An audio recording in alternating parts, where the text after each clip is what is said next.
Our chief reporter, Kaveh Solokol, has come back on set. Kaveh, oh my goodness. How do you react to that?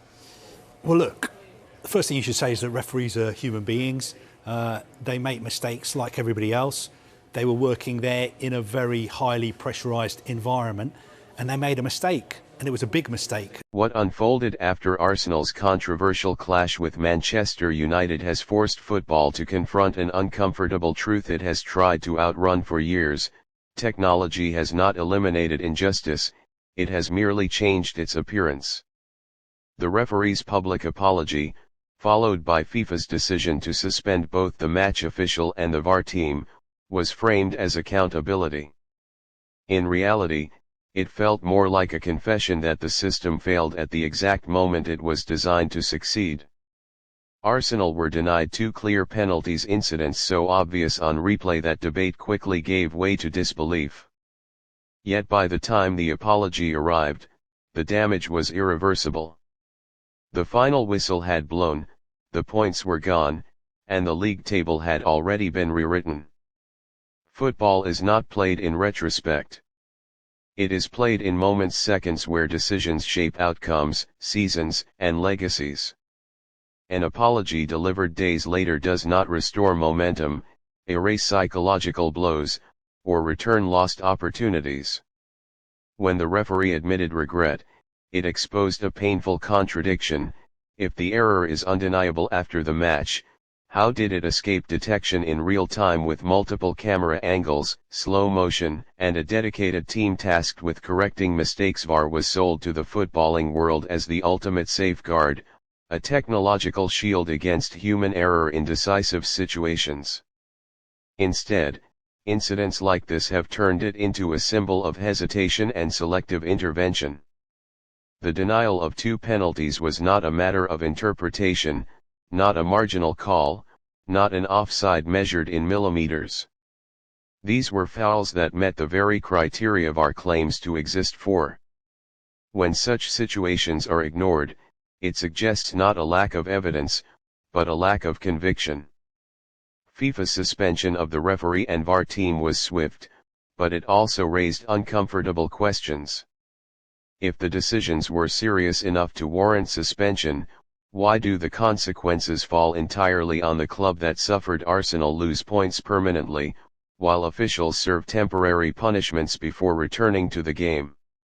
This imbalance highlights a core flaw in football governance. Accountability is symbolic, while the sporting damage is permanent.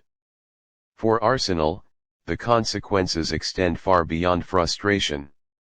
In elite football, every point carries weight. A single decision can alter a title race, determine European qualification, or define a manager's tenure.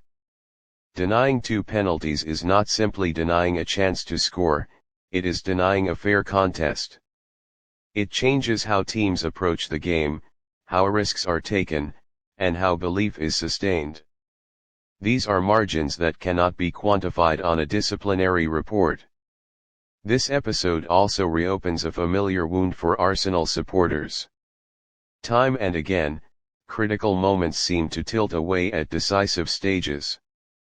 Whether coincidence or pattern, perception matters.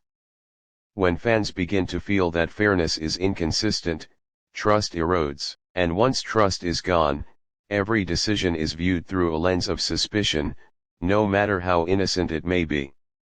The referee's apology, while human, underscores another systemic issue: officials are operating within protocols that discourage intervention.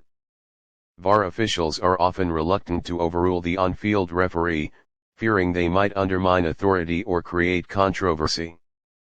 But controversy is unavoidable when clear errors are ignored.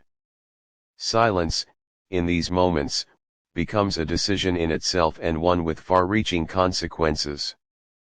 Manchester United, too, are drawn into a controversy they did not create. Victories and results lose their purity when overshadowed by officiating failures. Rivalries thrive on competition, not post-match debates about referees and VAR rooms. When officials dominate headlines, football loses its essence. The broader issue FIFA must confront is whether punishment alone is enough. Suspensions address symptoms, not causes. The laws remain unchanged, the VAR threshold remains vague, and transparency remains limited. Fans are told decisions were checked, but rarely shown how or why conclusions were reached. Without openness, speculation thrives and confidence collapses. This incident should be more than another entry in football's long list of controversies. It should be a catalyst for reform. Clearer VAR guidelines, mandatory intervention in penalty area incidents, real-time explanations, and post-match accountability that goes beyond quiet apologies could begin to restore credibility.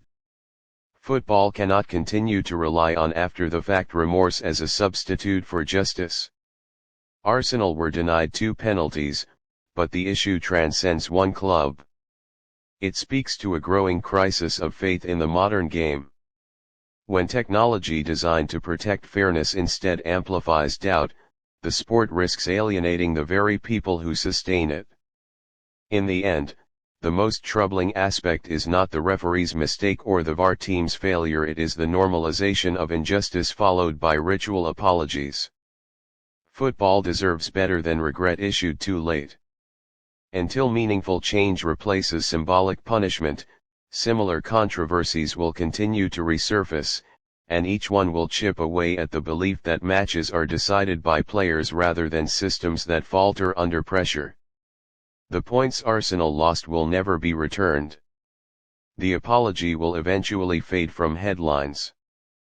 But the question will linger far longer: if football cannot guarantee fairness even with all its technology, what exactly has it improved?